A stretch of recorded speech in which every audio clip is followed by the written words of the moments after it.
Primera carta a los Tesalonicenses, en el capítulo 4, quiero leer algunos versículos con ustedes. Alguien quiere ponerse en pie, lo puede hacer porque una reverencia, pero no es religión ni tampoco es doctrina, si quiere no lo haga. Y dice Pablo a los de Tesalónica: por lo demás, hermanos, os rogamos y exhortamos en el Señor Jesús, que de la manera que aprendisteis de nosotros, como os conviene conducirse y agradar a Dios, así abundéis más y más, porque ya sabéis qué instrucciones os dimos por el Señor Jesús. Pues la voluntad de Dios es vuestra santificación, que os apartéis de fornicación. Que cada uno de vosotros sepa tener su propia esposa en santidad y honor, no en pasión de concupiscencias como los gentiles que no conocen a Dios. Que ninguno agravie ni engañe en nada a su hermano, porque el Señor es vengador de todo esto, como ya os hemos dicho y testificado. Pues no nos ha llamado Dios a inmundicia, sino a santificación. Hasta ahí quédese. Vemos a Pablo hablándole a la iglesia en Tesalónica de una manera especial en algunos temas, como es conducirse por la palabra, agradar a Dios, para poder abundar más y más en varios aspectos de la vida. También nos habla de la instrucción para cómo poder vivir y buscar la santidad, cosa que nos cuesta mucho en las iglesias, pero que todo es posible poniendo nuestra voluntad en las manos de Dios. A Dios le agrada que sus hijos sean obedientes. La palabra obediencia la vamos a encontrar en la Biblia muchas veces y siempre tiene un punto de partida. La obediencia sobre todo es para poder dirigir a alguien. Porque a través de la obediencia puedo yo ir por aquí o puedo ir por allá. Si yo voy por este lado y me dicen que no es bueno, la palabra obediencia regula todo en mí y tomo el lado bueno.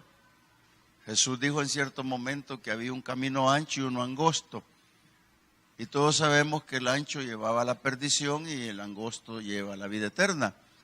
Pero sin embargo, la palabra obediencia está en medio como para que yo esté pendiente de no tomar el camino ancho. Dicho de otra manera, el Señor dijo: conocen el bien y conocen el mal. La palabra dice: el avisado ve el mal y se aparta. El simple viene y se lleva su pedacito, ¿verdad? El simple viene y se lleva lo malo. Entonces, cuando Pablo habla de la obediencia para agradar a Dios, yo me remito a creer de que cada uno de los cristianos tenemos que tomar como modelo, como base para vivir la palabra de Dios. Que tenemos que tomar el evangelio como algo positivo, algo bueno, para poder vivir en paz, para poder vivir tranquilos, para tener una vida diferente. Pero la palabra clave es dejándose conducir por la palabra. Hermanos, el éxito del hombre verdaderamente consiste en saber oír a Dios, aprender de Dios, conocer de Dios y dejarse guiar por Dios. Somos seres tripartitos, lo he dicho muchas veces. Este cuerpo lo recogió Dios de la tierra y ahí volverá, pero me dejó un espíritu para que yo tenga una comunicación con Dios, y me dejó un alma que es mi libre albedrío, donde tengo la voluntad, el sentimiento, la razón y todas las cosas que son en libertad para hacer lo que yo quiero. Pero es aquí donde trata a Dios. Sin eso no funcionaría el hombre, pero funciona mejor cuando somete su alma a Dios. El espíritu, es el que busca a Dios, pero el alma, como dice Ezequiel, alma que pecare, esta morirá. Por eso tenemos que cuidarnos. Y esta tarde yo quiero hablar sobre este título: hagamos posible el abundar más y más con el Señor. ¿Por qué se me ocurre decir esto? Porque la palabra aquí habla de agradar a Dios y así abundar más y más. Y vamos a ir despacito viendo lo que podamos ver. En primer lugar, el Evangelio es y debe ser para todos los seres humanos el conductor. El Evangelio debe ser conductor de la humanidad por razones propias, que hay muchas, pero una nomás le voy a decir. El ser humano tiene todos los días que aprender algo. No se crea que por la edad que tiene, lo digo por mí también, no es que ya lo sé todo. La verdad es que siempre hay cosas que aprender a cualquier edad de la vida. E incluso me atrevo a decir, hay cosas que desaprender para poder conocerlas. En el desaprendizaje, que ya está en la edad senil, aparece aquello de que yo, por ejemplo, yo, que tengo 70 años, no gocé los privilegios de los que gozan ahora los jóvenes con el teléfono. En el pueblo donde nací, se mandaba un telegrama por vía Morse, ¿verdad? Tac, tac, tac, tac. Y ese telegrama decía, mándenme la yegua que tengo para que me vaya a traer, porque era lejos. Yo recuerdo un alambrito solito pasaba por toda la carretera, calle rústica, y llegaba un telégrafo. Pero cuando viene la edad adulta, que es ahora hermosa edad, me encuentro que tengo que desaprender. Me llegó en su tiempo el teléfono ya a mi casa, teléfono, unos negros que tenían un disquito para marcar. Después llegó otro por extensiones hasta que llegue el famoso ahora celular, ¿verdad? ¡Qué maravilla! Entonces he tenido que desaprender. Y desaprender consiste en no aferrarme a lo antiguo y quedarme en eso, sino que lo que ahora es nuevo tengo que aprenderlo. Daniel dijo, en la ciencia se aumentará. Unos correrán de aquí para allá y allá para acá. Ahí estoy yo corriendo. Entonces, como no quiero desaprender lo antiguo, mi nieto me enseña. Mi nieto tiene apenas 5 años. Me dice, papi, es que esto es así. Cosa diferente, ¿verdad? Entonces yo sigo creyendo que nosotros, cada día es de aprendizaje. Cada día algo nuevo en la tarde. Si yo llego a mi casa y hago un balance y me hago esta pregunta, ¿qué aprendí hoy? De seguro me va a salir una o más cosas que he aprendido.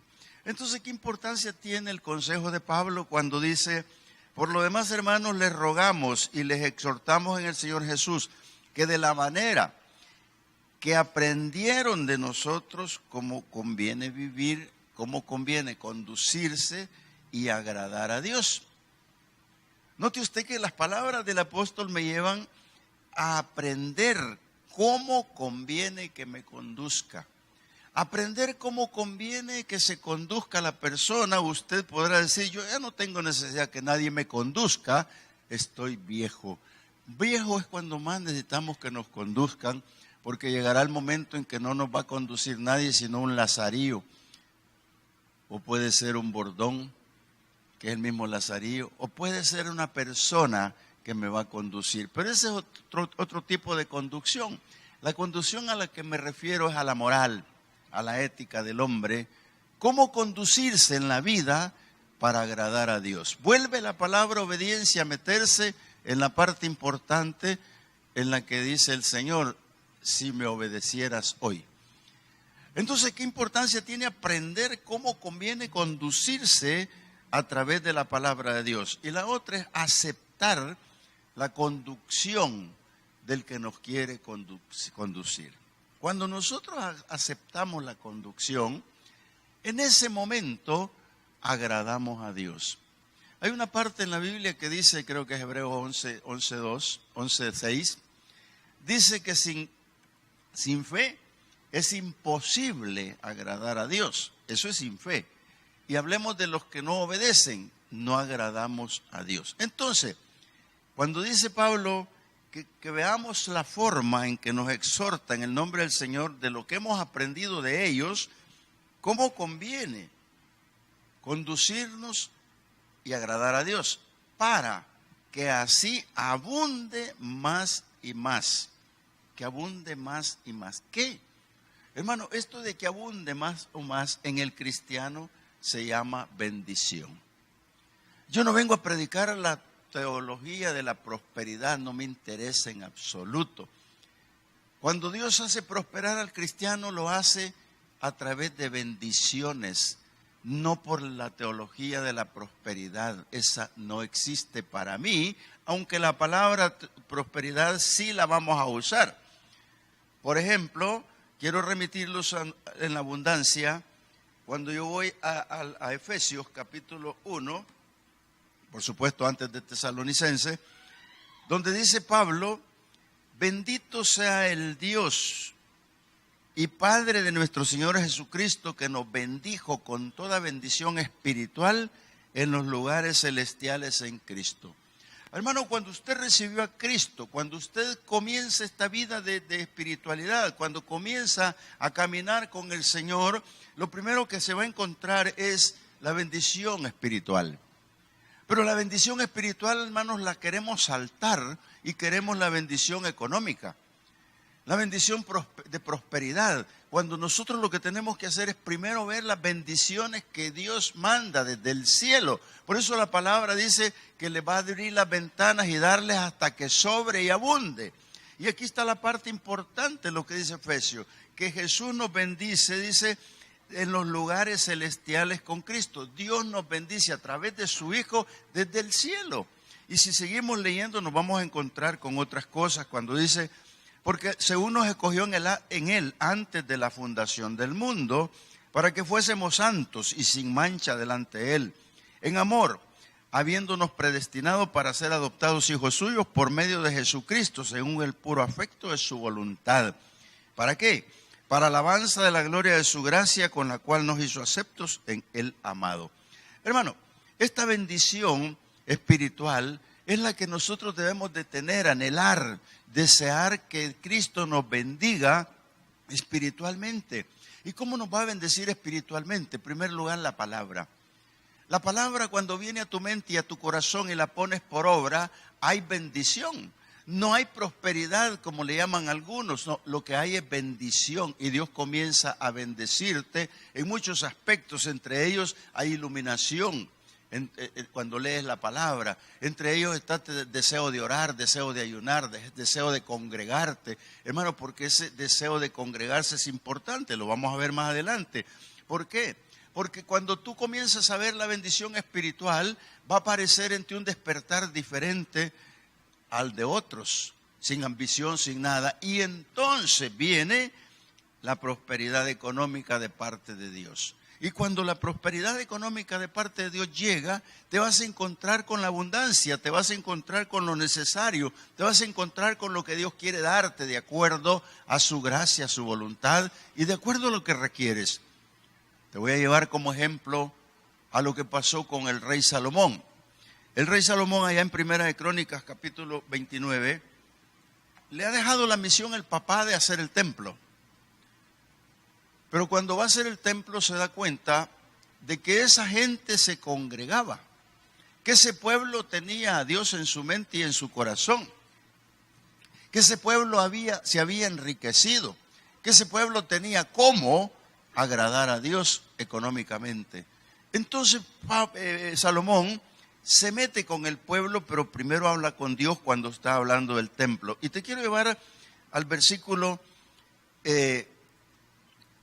14. Dice la palabra: porque ¿quién soy yo?, dice el rey Salomón, y quién es mi pueblo para que pudiésemos ofrecer voluntariamente cosas semejantes, pues todo es tuyo, y de lo recibido de tu mano te damos. Fíjese que interesante, porque Salomón está diciendo: ¿quién soy yo para poder hacer el templo? ¿Quién soy yo, millonario que era Salomón, para darte esto? Yo quiero reconocer algo, que todo es tuyo. Entonces, ¿qué importancia cuando el 16 dice así: oh Jehová Dios nuestro, toda esta abundancia que hemos preparado para edificar casa a tu santo nombre, de tu mano es, y todo es tuyo? Pero ¿cómo llegó esto? Lo importante. No llega por doctrina de prosperidad, no llega por lo que usted está dando, no llega por lo que usted echa al canasto, no llega por el diezmo, no llega por la ofrenda, llega por lo del corazón. ¿Por qué? Porque aquí está la parte de la prosperidad económica de parte de Dios. te queda todavía para darle a Dios. Y en este caso, Salomón va a hacer el templo. Y lo que ve ahí es el resultado de la ministración de Dios cuando la persona se deja conducir. Porque primero le está dando la iluminación sobre ese ministerio que tiene, le está dando la oportunidad de que pueda despertar espiritualmente, le está dando la oportunidad de que prospere económicamente. Y no solo eso, le despierta la conciencia para hacer lo bueno. Y aquí viene la clave de la conciencia para hacer lo bueno. ¿Por qué? Porque cuando habla de abundar más y más, yo digo que abundar más y más es la sumatoria de perseverar más y más. Pero a veces queremos las cosas sin perseverar, queremos las cosas sin meter la mano, queremos las cosas sin nada, pero Dios quiere que perseveremos. Mira, hablando de lo mismo, allá en Proverbios 3, 9, 10, el Señor nos manda a meditar un poco sobre esta parte. Dice Proverbios 3, 9, 10, honra a Jehová con tus bienes. Si Salomón dijo que tenía en abundancia porque Él le había dado, porque todo lo que tenía era de Dios. Hermano, esa parte es importante para nosotros como cristianos agarrarla bien, porque dice yo tengo, pero ¿sabe qué? Es bien importante decirle, Señor, yo tengo porque tú me lo has dado. Eso cambia todo cuando usted cree que lo tiene porque Dios se lo ha dado. Ahí en el capítulo 8 de Deuteronomio, hermano, nos encontramos con unas frases. Cuando el Señor le dice, yo que los saqué de Egipto y los traje por esta tierra difícil para saber qué había en sus corazones. Y dice, ustedes van a tener riquezas, pero no se crean que las tienen por su propia voluntad o su trabajo. Sencillamente dice, yo tengo el poder para darles la riqueza, pero no se olviden de mí. Y digan en su corazón necio que ustedes han hecho la riqueza. Qué importante lo que Dios dijo ahí en ese momento y lo que dice ahora el proverbista, que es el mismo Salomón. Honra a Jehová con tus bienes y con las primicias de todos tus frutos. Y serán llenos tus graneros con abundancia y tus lagares rebosarán de mosto. Estas palabras son para el Antiguo Testamento, pero cuando hablamos de honrar a Dios con sus bienes es actual. Y las primicias de tus frutos son tus trabajos. Pero cuando habla de llenar tus graneros con abundancia, eso, hermanos, eso es como que diga yo, llega a la casa y abre la refrigeradora y se encuentra un pollito asado por ahí por la izquierda, se encuentra por aquí los huevos, por ahí, y encuentra varias cosas. Eso es abundancia. Sin embargo, cuando no hay bendición, abre la refri y la vuelve a cerrar de inmediato porque lo único que hay es una botella de agua helada. A mí me ha pasado y me voy a pensar qué pasó. No han ido al mercado, no está la señora. Mejor ni le pregunto porque me va a decir no hay provisión. Pero cuando tú te abocas a esto, a creer que Dios te lo ha dado, hermano, lo que estás haciendo es decirle, Señor, yo trabajo en armonía. Yo estoy ahí porque yo tengo la provisión, porque tú estás conmigo, porque tú me has hecho entender estas cosas. Eso es su palabra, eso es lo que tiene que decir y lo que Pablo dice, para que así abundéis más y más. Hermano, el más y más no es glotonería, el más y más es la suma de todo lo que logramos con Dios a través de perseverar en su palabra, de dejarnos conducir por el Señor y hacerlo agradable a Él. Esto tiene suma importancia. ¿Por qué? Porque nosotros recitamos de repente el Salmo que dice, no hay justo desamparado ni descendencia mendigando pan. Eso dijo Salomón y dijo, joven fui y no he visto a un justo desamparado ni descendencia mendigando pan. Predicamos eso, pero no lo enseñamos. Y enseñarlo implica someterse a Dios. La palabra de obediencia tiene que estar inmersa en esto. ¿Por qué? Porque cuando Dios te da un trabajo, lo que te está dando a través del trabajo es provisión. A través de tu trabajo hay provisión. Bendito Dios si estás jubilado, pero mientras no estás jubilado, tu trabajo es provisión para tu casa. De ambos, la mujer o el hombre, se ven envueltos en esto. Qué importante, hermano, el consejo de Pablo cuando dice, yo les pido que se sepan conducir como les hemos enseñado y así abunden más y más. Pero mire lo que dice el versículo 2. Pues la voluntad de Dios es vuestra santificación, que os apartéis de fornicación. Aquí entramos en detalles que ya se alejan de nosotros, pero el diario vivir de los seres humanos tienen que estar en leer y oír la palabra. Porque leer y oír la palabra, hermanos, son amonestaciones directas, y por qué no mejor decirlo y cambiarle el sentido, es el reflejo del consejo de Dios. Porque Dios amonesta, Dios nos dice, nos exhorta, pero yo digo que siempre es un consejo oportuno de Dios a través de la palabra, porque me está mandando a que yo cambie para ver reflejado en mí el cambio y poder descubrir la instrucción y la voluntad de Dios. ¿Sabe, hermanos, qué importante es descubrir la instrucción de Dios? ¿Y dónde la encontramos? Solo en la palabra. Por eso Pablo le dijo a Timoteo bien claro sobre la palabra, que era para instruir, para redarguir, para mantenernos ahí. Pero de repente, hermanos, la palabra nosotros no le damos la importancia y dejamos de congregarnos o no hacemos nada por oír palabra. Es necesario, hay medios ahora, televisión, todas las redes. Bueno, la iglesia, hermano, esta iglesia tiene 4 cultos y el que no quiera venir es porque no quiere. Pero hay otras iglesias también sin hacer propaganda, siempre y cuando tengan la sana doctrina. Nosotros lo que debemos hacer aquí, hermano, es descubrir la voluntad de Dios para poder ver los cambios en nuestra vida. Ese es nuestro gran problema, hermano, porque los demás miran en nosotros, se nos quedan viendo y dicen, no has cambiado nada, hijo.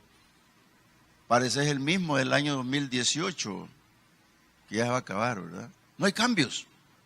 Y Dios lo que quiere es que haya cambios, pero cambios sustanciales, que se miren, que se sientan, que se vean allí. Por ejemplo, nosotros cuando nos sometemos a la voluntad de Dios, vamos a valorar los logros. Si a usted no le gusta la palabra logros, cámbiala por éxitos. Vamos a ver los éxitos del año 2018. El año 2018, ¿qué es lo que voy a valorar del 2018? En base a todo lo que acabo de mencionar. ¿Qué es lo que logré? Hoy es 30, mañana es 31 y el pasado mañana es 1 de enero. Y como somos gente de calendario, hablamos de 2019. ¿Pero qué pasó en el 18? ¿Cómo lo voy a valorar? ¿Qué recibí espiritualmente? ¿Qué recibí económicamente? ¿Qué recibí en mi conciencia? ¿Fui despertado o no a algo? Son valores.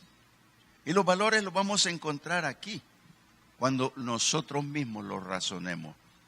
Pero ¿sabe lo que hacemos nosotros cuando ya se termine el año? Mañana mismo, el 31, los que beben, ¿verdad? Se emborrachan, no están aquí.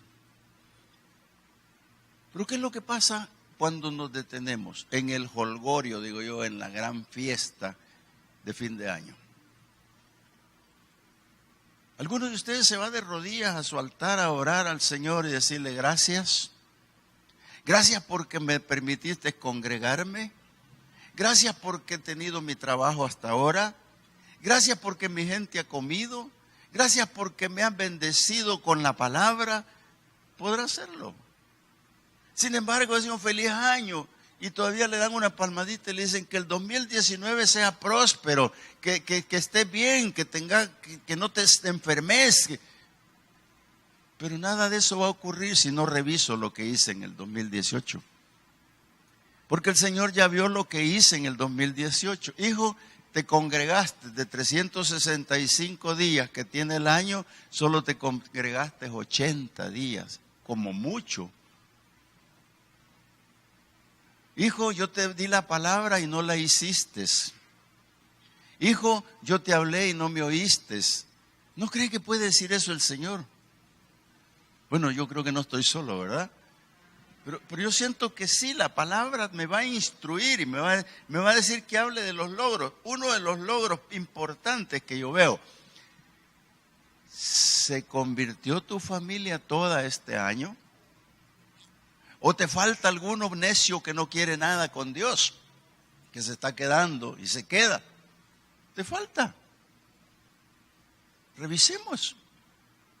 porque de eso estamos hablando. Una de mis hijas tenía un problema, no se lo voy a contar porque es muy largo. Y ella recibió a Cristo hace como unos 15 años. Y yo a todos mis hijos les digo, mire, usted tiene que bautizarse. Y solo ella no se bautizaba. Después me di cuenta. Y ella me dijo, no, papá. Y pasó el tiempo. Pero yo digo, ¿están todos convertidos? Sí. Pero esta mi hija ayer, bueno, están casados ya, ¿verdad? Me llamó por teléfono. Me dijo, papi, voy a ir al culto, a los 2 cultos de la tarde. Ya se congregan en Josué Central. Voy a ir a los 2 cultos de la tarde, me dijo. En la primera me toca servir. Y en el segundo me dijo, después de 15 años, voy a tomar por primera vez la Santa Cena. Me alegré, pero me iba a desmayar porque 15 años y no había habido ese logro. Y este año ella soltó amarras y soltó su problema y por primera vez mañana la veré tomar su Santa Cena. ¿Qué lograste tú en el 2018, hermano? Acumular pensión, acumular horas de trabajo, pero ¿dónde dejaste a Dios? Por eso el título de lo que estoy predicando es: hagamos posible el abundar más y más con el Señor. ¿Por qué? Porque el Señor nos está mandando a esta parte, pero es dura la palabra, claro es dura, pero hay que seguirla. Mira, me voy al versículo 3. Dios demanda que debe haber cambios en nuestras vidas. Y dice el 3, pues la voluntad de Dios es vuestra santificación, que os apartéis de fornicación. Oiga, está bien que nos manda santidad, ¿verdad? Pero que nos apartemos de fornicación. Vamos a suavizar esto. Cuando yo conozco la santidad de Dios, yo debo de procurar ser más espiritual. Porque la palabra dice que Él es santo, 3 veces santo. Y dice también la palabra, sed imitadores de Dios, porque Él es santo, 3 veces santo. Y cuando nosotros venimos al Evangelio, dice Pablo, que somos un estado natural. El hombre en un estado natural, yo le llamo estado bruto. No que bruto sea el hombre, sino que bruto es sin pulir, ¿verdad? Igual que un diamante en bruto no es que sea bruto, es bruto porque no está pulido. Sin ofender a nadie, no sé qué dije, pero lo que quise decir es que el hombre natural no concibe, no percibe las cosas de Dios, porque se han de discernir espiritualmente, dice Pablo. Entonces, qué importante cuando tú viniste a los pies de Cristo, cuando recibiste al Señor, pasaste a un estado diferente del estado natural al estado carnal espiritual. Tu grave problema y mi grave problema en los tiempos antiguos fue que lo carnal me permitía pecar y lo espiritual me permitía recuperarme. Y jugando entre lo espiritual y lo carnal, por fin dejé lo carnal y paso a lo espiritual. ¿Por qué? Porque la sumatoria del espiritual pasa a ser la búsqueda de la santidad. Y lo que Dios quiere es que seamos buscando la santidad, dice acá. ¿Por qué? La santificación, para que me aparte de fornicación. Y esta palabra fornicación se complica. Voy a llevarte a 1 Corintios para que podamos ver juntos un versículo que es muy fuerte también. Dice el capítulo 5:1 de la primera carta a los Corintios: de cierto se oye que hay entre ustedes fornicación, y tal fornicación cual ni aún se nombra entre los gentiles, tanto que alguno tiene la mujer de su padre. No le digo que omita eso último porque voy a hablar de ello.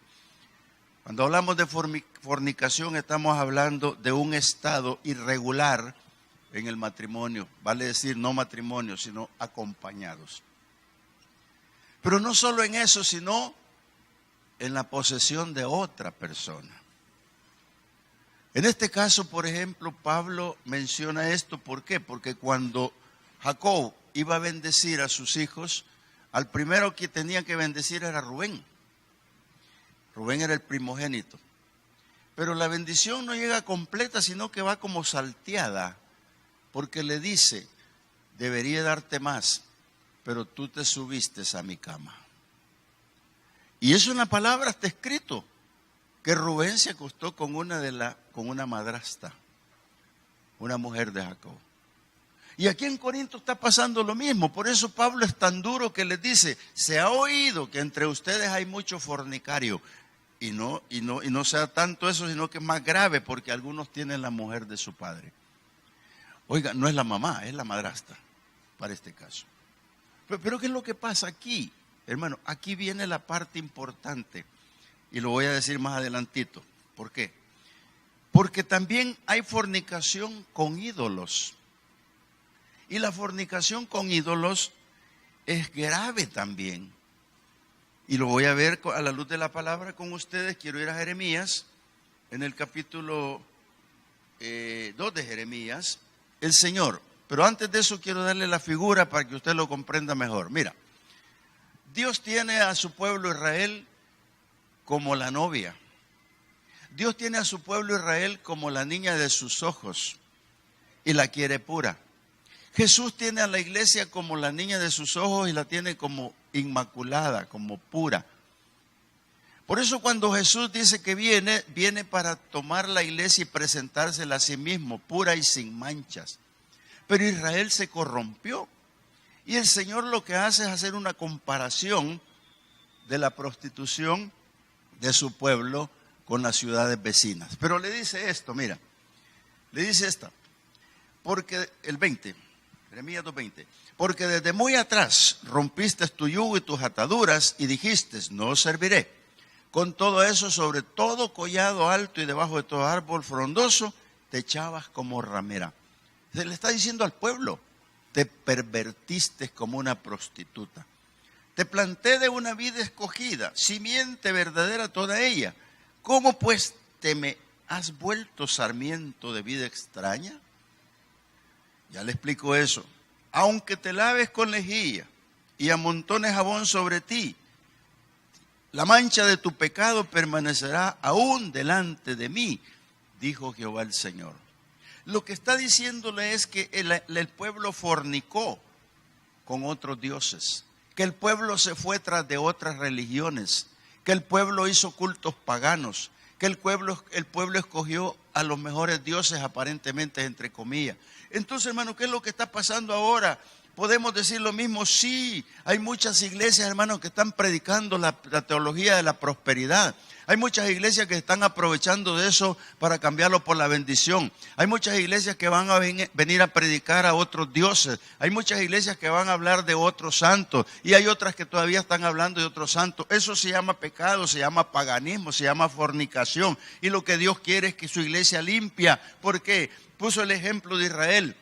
Y lo mismo hoy en día, que aunque te laves con jabón, dice, y lejía, no vas a poder quitar eso. Pero Cristo vino para deshacer las obras del diablo.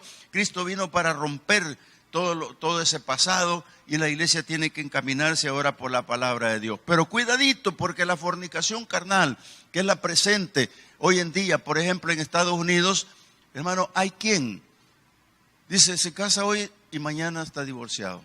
¿Por qué? Porque no le pareció la chica en la noche, no le gustó. Puede hacerlo, sí, fácil. En Europa no se quieren casar, quieren quedarse así. Hoy en día, hermanos, aquí en el país hay gente que a sus hijos les están tolerando que se queden así. Yo conozco gente, por ejemplo, un amigo mío, tiene ese caso. Yo le digo, pero usted es líder espiritual, ¿y qué pasa? Además su hijo va para el infierno si se muere. Sí, pero no quiere. ¿Y dónde está su liderazgo? ¿Qué está pasando? Y pareciera como que no le agrada y nos quedamos callados. Pero tengo un amigo que me dijo un día, hace ya muchos años atrás, para ser exacto, unos 20 años atrás. Me dijo, 15 años atrás. Me dijo, mira, me dijo, quiero conversar contigo. Sí, le digo, ¿cómo no? Te voy a comentar esto que es un secreto, pero ya después de aquí ya no es secreto. Ah, qué bueno. ¿Te acordás de mi hijo y la novia? Sí. La embarazó, me dijo. Ah, la embarazó. Pues sí, me dijo. Y yo quiero saber cuál es su opinión. Pues mi opinión es que está embarazada, le dije. No hay de otra, ¿verdad? No, me dijo, pues eso sí, ya te lo dije. Lo que pasa, me dijo, ¿qué hago? Y vengo yo y le digo, tiene que casarse. Pero no quiere el bandido, tiene que casarse. Vaya, solo eso quería oírme. Y se fue. Duele. Duele. Porque como ya están grandecitos y dicen así se quedan, así se hace, y usted lo deja, hermano, lea la Biblia, lo tiene en el infierno. ¿Por qué estoy diciendo eso? Porque aquí dice, no me lo estoy inventando. Y este hombre se reunió con el muchacho y le dijo, sentate, quiero hablar con vos seriamente, quiero que te cases. No, yo no me voy a casar. Te vas a casar. Lo que hiciste con ella no puede quedarse así. Te vas a casar. Que eres un hijo bastardo. No, papá, pues es bastardo. Mira, papá, le dijo. Fíjate, le dijo. Y si no es la mujer, entonces ¿para qué la embarazaste? Te vas a casar con ella, te vaya o te vaya mal. Te vaya bien o te vaya mal. Y lo obligó. Ya tienen el niño de 15 años ya, ¿verdad? Son sabios ustedes, ¿verdad? Pero se casó. Y eso es lo que el Señor quiere, hermano. Y perdóneme que yo esté diciéndolo, pero aquí está escrito.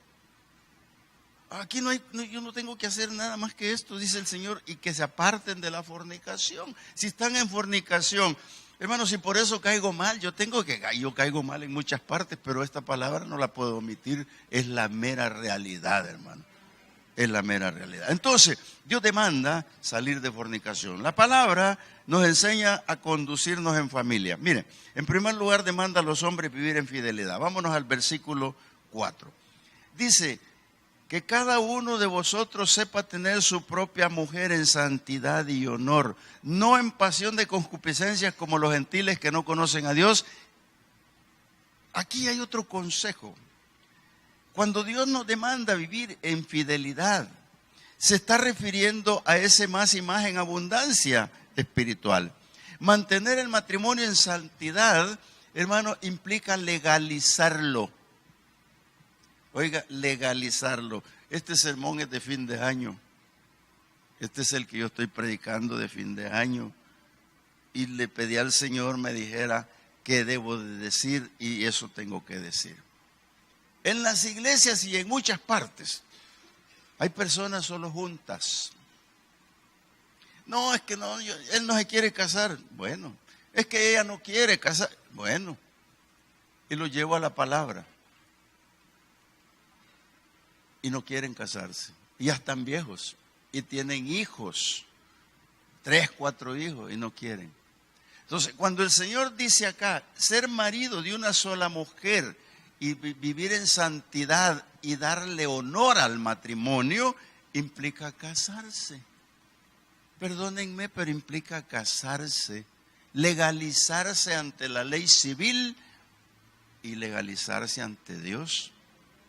Entonces, hermano, esto es la escobita, la que barre en la iglesia. Yo este año he hecho 5 bodas y 3 hoy en diciembre. Y he tenido que pasar por esta consejería. Porque Dios demanda esto. Hermano, Dios demanda que se haga esto, porque si salimos nosotros de la fornicación, salimos de los cultos paganos, salimos de la religiosidad, y ahora entramos a este detalle de la familia, que no es otra cosa más que darle al matrimonio honra. Pero como no le gusta mucho, cambiemos el tema y vámonos al versículo 6 y 8. Que ninguno agravie ni engañe en nada a su hermano, porque el Señor es vengador de todo esto, como ya les hemos dicho y testificado. Pues no nos ha llamado Dios a inmundicia, sino a santificación. ¿Qué quiere decir esta palabra? Que el comportamiento de la hermandad tiene que estar tomadito de la mano con la verdad de la palabra. Salmo 133 dice, mirad cuán bueno y cuán delicioso es habitar los hermanos juntos en armonía. Es como el buen óleo sobre la cabeza, el cual desciende sobre la barba de Aarón, y baja hasta el borde de sus vestiduras como el rocío Hermón que desciende sobre los montes de Sión, porque ahí envía Jehová bendición y vida eterna. Esto se llama congregación. Esto se llama no agraviar al hermano. Esto se llama, hermano, mantenernos juntos. Esto se llama entender lo que Dios quiere del amor fraternal. ¿Sabe usted qué importante es el amor fraternal? Porque el maltrato entre hermanos, Dios lo va a juzgar. Así dice aquí la palabra. Cuando Esaú maltrató a Jacob, Dios lo juzgó. Cuando Caín mató a Abel, Dios lo juzgó. ¿Y qué pasará si en la iglesia maltratamos al hermano? ¿Qué pasará si en la iglesia estamos saliéndonos del amor fraternal? Estamos cayendo en un error. Por eso el versículo 8 dice así: así que el que desecha esto, no desecha a hombres, sino a Dios, que también nos dio su Espíritu Santo. Desechar. De todo lo que hemos hablado y que aquí está escrito, no debemos desechar nada. Dice que Samuel, cuando predicaba en el templo, no, mejor dicho, no predicaba, estaba en el templo, Isaí estaba con él.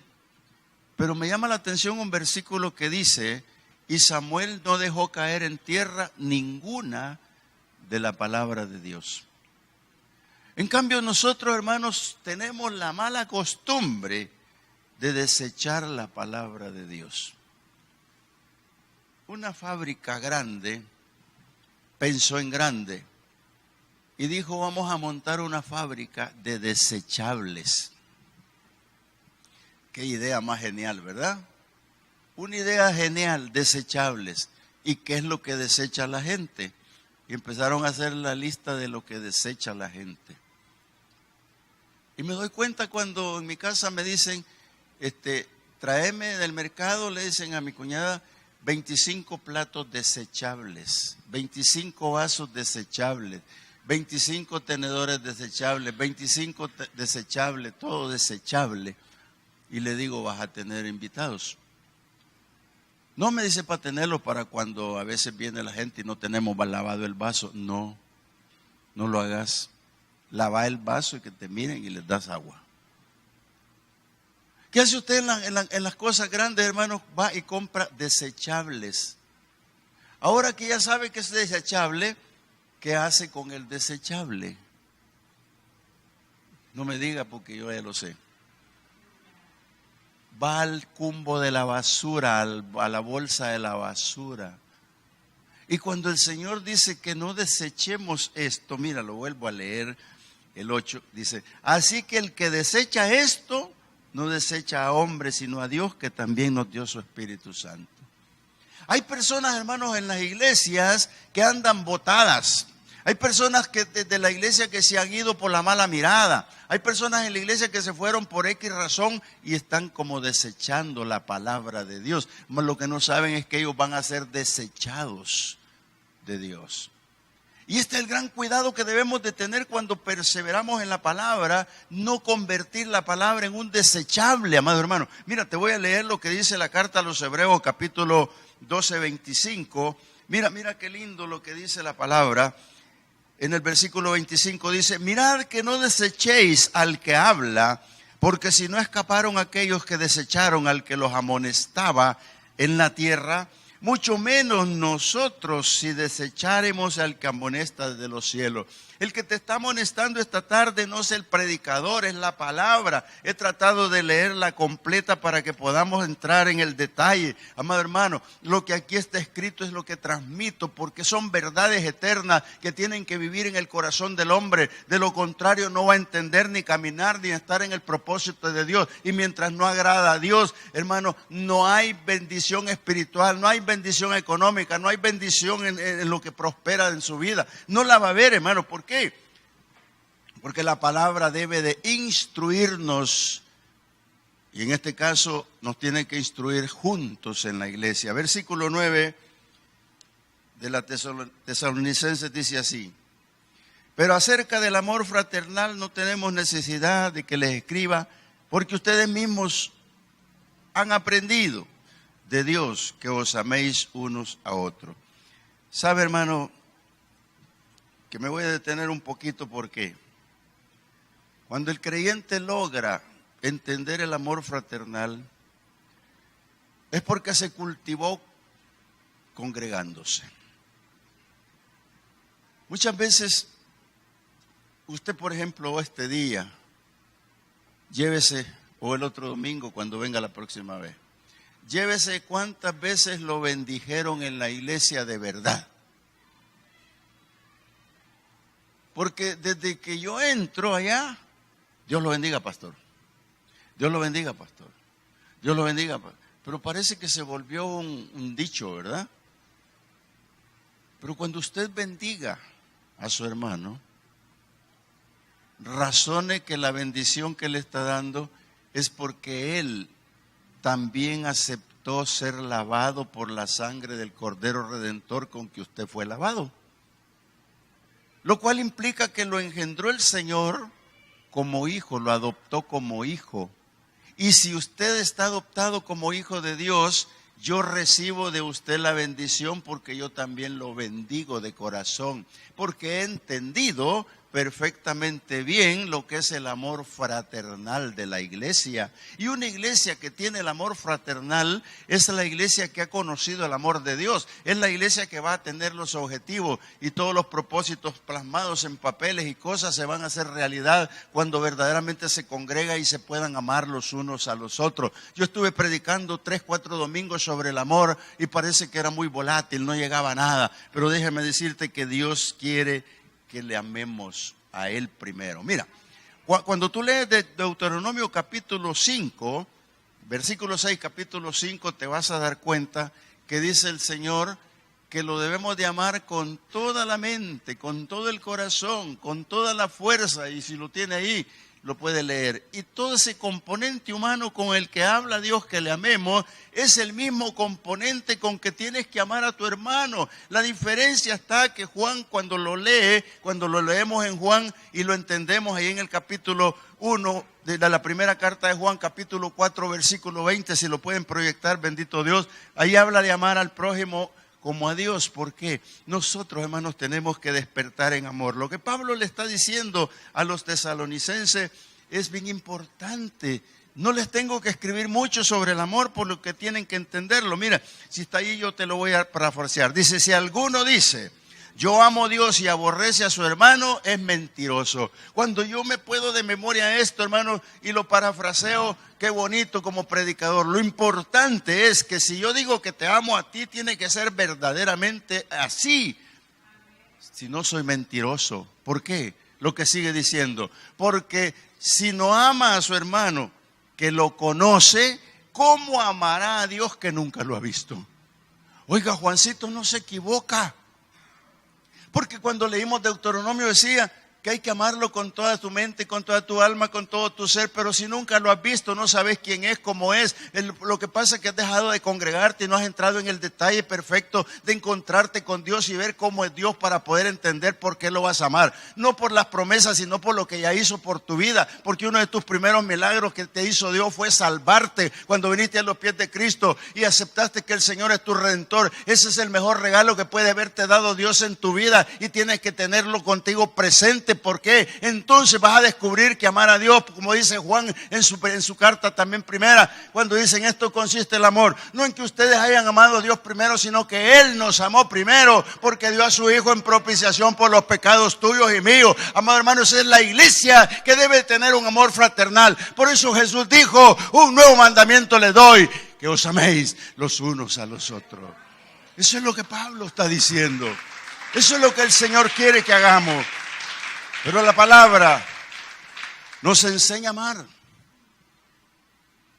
Cuando leemos Juan 3:16 lo sabemos de memoria, porque de tal manera amó Dios al mundo que dio a su Hijo único para que todo aquel que en Él crea no se pierda, mas tenga vida eterna. Perfectamente dicho, pero que hay de verdad en el corazón. Todo el amor procede de Dios. Todo el amor procede de Dios porque Él nos amó primero. Y por eso envía a Jesús a esta tierra, porque nos amó primero. Entonces, cuando dice aquí Pablo, en esta carta, nos damos cuenta, pero acerca del amor fraternal no tenemos necesidad de que les escriba, porque vosotros mismos habéis aprendido de Dios que os améis unos a otros. Y también lo hacéis así con todos los hermanos que están por toda Macedonia, pero rogamos, hermanos, que abundéis en ello más y más. La primera abundancia al principio era abundancia espiritual, abundancia económica. Pero ahora me habla de abundar en amor. Cuando dice Macedonia se está refiriendo a un territorio grande, porque los hermanos andaban por todos los lados de Macedonia. Pero aquí tenemos que amar a los de la iglesia. Y cuando salgamos de aquí, a no solo a la iglesia, sino a todos, hasta los que no conocemos. Porque esa es la gran importancia del amor, amar aun cuando no lo conozcas. Por eso es que el prójimo es aquel que está ahí contigo. ¿Sabe usted que por amar a alguien puede salvarse a alguien? A veces uno dice, bueno, voy a llevar a la iglesia a fulano. Y comienza a orar por él o por ella. Y dice, tengo que llevarlo a oír palabra. Y cuando lo trae se convierte al Señor.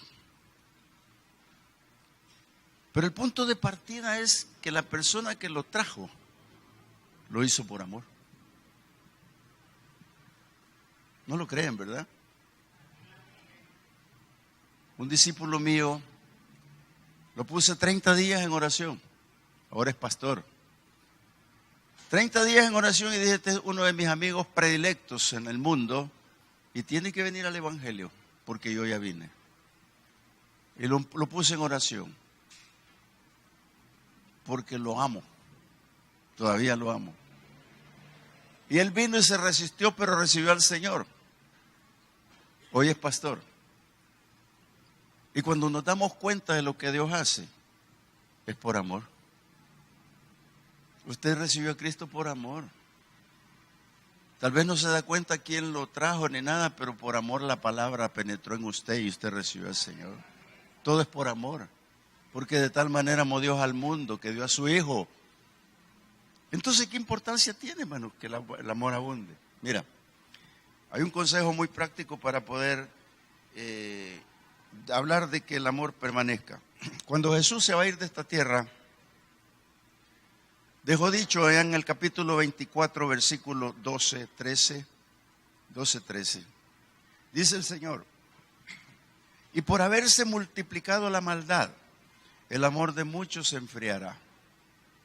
Esa es una profecía dada que se está cumpliendo. Porque el mundo no se ama a sí mismo. Hay odio, hay rencor.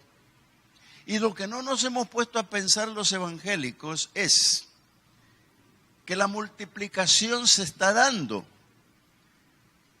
Y se está dando más en la maldad.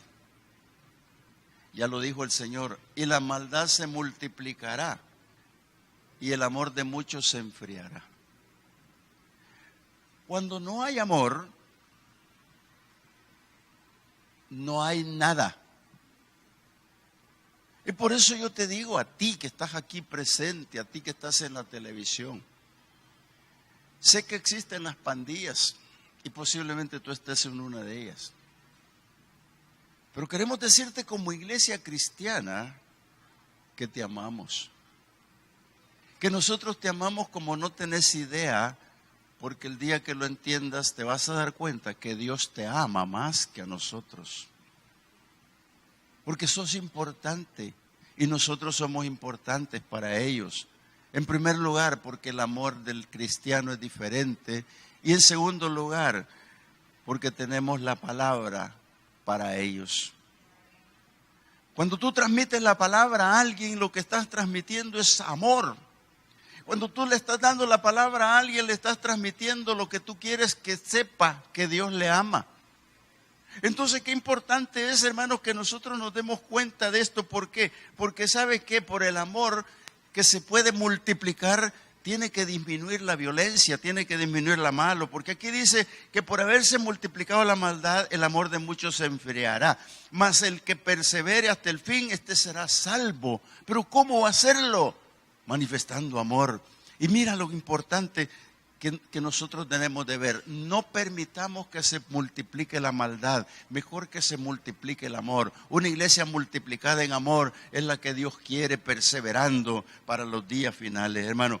Cuando Jesús se fue de esta tierra y se despidió, se fue amándonos. Y la buena noticia es que Él vuelve y regresa para amarnos más, hermano, porque se fue amándonos, pero nos sigue amando y sigue intercediendo por nosotros. Y cuando vuelva, entonces comprobaremos verdaderamente el amor de Dios físicamente, en directo, hermano, porque Jesús nos va a abrazar, nos va a llevar a las bodas del Cordero, nos va a dar todas las promesas que no se cumplieron. Aquellos que están enfermos serán sanos. Amados hermanos, serán levantados, porque el amor de Dios es grande.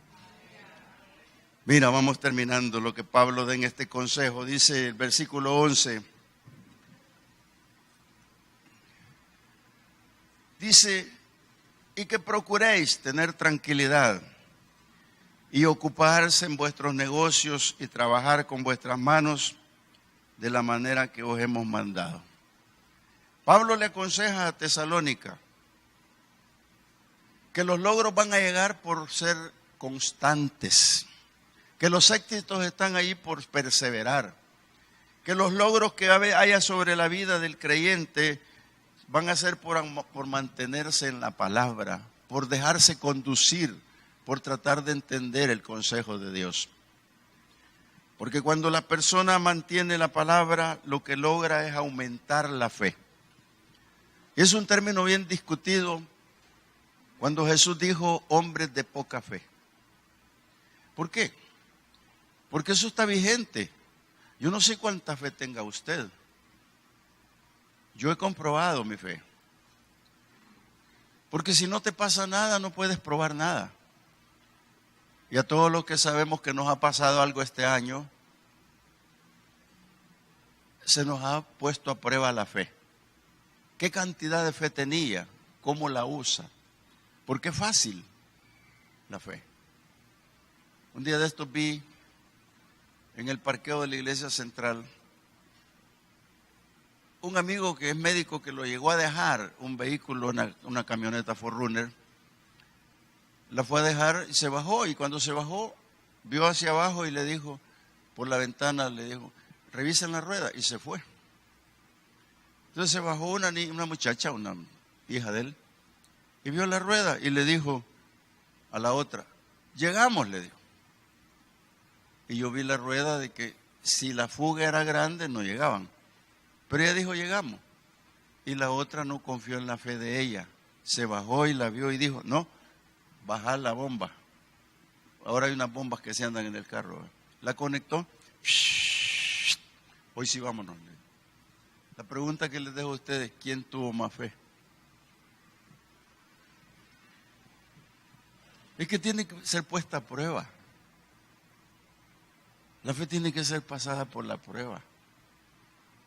Dice la palabra que la fe es la certeza de lo que se espera y la convicción de lo que no se ve. Y sin fe es imposible agradar a Dios, porque Él es galardonador de todos los que le buscan. Él les dejo el consejo, ¿quién tuvo más fe? Pero qué importante lo que el Señor está diciéndole aquí. Dice que procuremos tener tranquilidad y ocuparnos en nuestros negocios y trabajar con vuestras manos de la manera que nos ha enseñado. Los logros están ahí, tu tranquilidad está ahí, porque Dios va a proveerte fe, va a proveerte milagros y te va a dar muchos éxitos. Porque los negocios, si tú tienes una empresa, una tienda, una venta de pupusas, lo que tú tengas, son éxitos, son logros en el Señor, pero hay que saberlos manejar a través de la obediencia. Y termina diciendo el apóstol, a fin de que os conduzcáis honradamente para con los de afuera y no tengáis necesidad de nada. Mira, lo explicamos así rapidito. El cristiano camina libre su camino, valga la redundancia. ¿Por qué? Porque la honradez se ve en lo que toca. Y el testimonio va hasta afuera. Y no hay por dónde esconderse. Y en los logros va a lograr sobreabundar en todo. Y no va a tener necesidad de nada. Sin menospreciar a Dios, ¿verdad? Porque todo lo va a tener en sus manos. Pero tiene que pasar por este proceso que hemos explicado. Que por eso este año valore qué pasó. Y en base a esto, pida lo del siguiente año sin estorbos. ¿Alguno de ustedes maltrató en la empresa a alguien? ¿Alguno de ustedes atendió mal en su negocio? ¿Alguno de ustedes provocó agravio en alguien? Piénselo, medite. ¿Le han dado a usted alguna vez vuelto de más y cuando se percata lo viene a regresar? ¿Lo han pensado? A nosotros los cristianos nos tiene que estorbar lo malo. Le voy a contar una pequeña, mire, aquí venimos a orar a las 5:30 de la mañana, un buen grupo. Entonces yo los llevo a comer. Antes los llevaba ahí a esos negocios donde le miran signo de dólar en el ojo, 20 pesos, 10 dólares, 15 dólares, pero ayer éramos 10. Y yo les digo, vamos a ir al champero. No le estoy haciendo propaganda a nadie, ¿verdad? Al champero. Ya habíamos ido al champero antes y yo le puse el champero. Porque algunos que oyen mal dijeron al campero. No, al champero. Y resulta que es una champita por ahí arriba donde hay de todo. Bien hecho, bien sano y barato. Y ellos le agregaron champero bean. Para los que no saben inglés, bean es frijoles, ¿verdad? Y ayer llegamos y éramos 10 y yo quiero frijoles con crema, plátano. Y el otro día, yo quiero leche con café. Y ya me tronó, dije yo mi billetillo era solo de 20, ¿verdad? 10 contra 2 cabalitos sale, pero si no sale así. Bueno, de todas maneras ya los invité. Y comimos bien. Pero a la hora del cobro, como ya nos conoce la dueña del champero, le digo, mire, haga la cuenta bien aparte, no le esté preguntando a uno por uno qué le dio, porque estos son mentirosos. Mejor vea qué le va dando y apunte. Y apuntó y le digo, aquí está el billete y cóbrese. Y me dan 14 dólares vueltos. Y digo yo, no, aquí hay un error, pero no lo conté hasta después. Y yo creo que la confusión estuvo en que me tenían que haber dado 6 vueltos y 14 de pago. Así que yo, como no puedo vivir con esto, voy a ir al champero a pagar esa deuda. Porque no podían ser 6 dólares 10 personas si todos comimos bien. Uno dijo, yo quiero ejotes con huevo, plátano, crema y café. Yo quiero. Mínimo cada uno eran 2 dólares por 10, 20, ¿verdad? Y todavía lo ando aquí, hermano. Y cuando leo la palabra digo, no, tengo que ir a devolverlo. ¿Podrá hacer usted lo mismo? ¿Podrá usted decirle al Señor esta tarde, Señor, este año me equivoqué en esto, este año hice una trampa, este año hice algo que no corresponde? Yo quiero confesárselo. ¿Por qué no se pone en pie conmigo y oramos? Es fin de año y bien vale la pena recordar.